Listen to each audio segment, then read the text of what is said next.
A state of emergency has been declared in Kazakhstan, where protests sparked by surging fuel prices have broadened into unrest over corruption and authoritarian rule.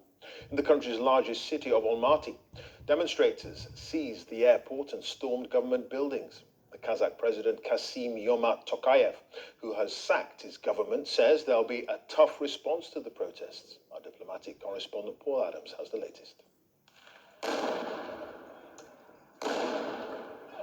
Across this vast country, scenes of tension and turmoil.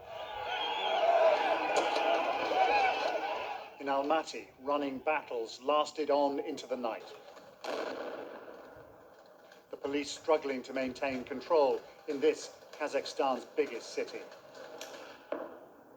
This is the fourth day of protests, what began as demonstrations over energy prices, now morphing into something more serious.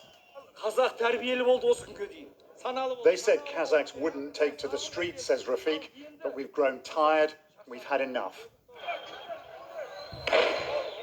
Earlier, protesters stormed City Hall, security forces responding with tear gas and stun grenades. President Tokayev said terrorist gangs were trying to take over parts of the country.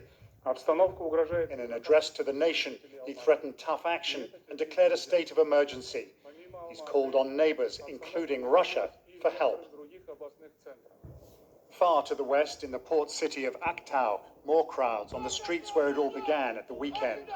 A sudden jump in the price of liquefied natural gas used to power cars caused fury.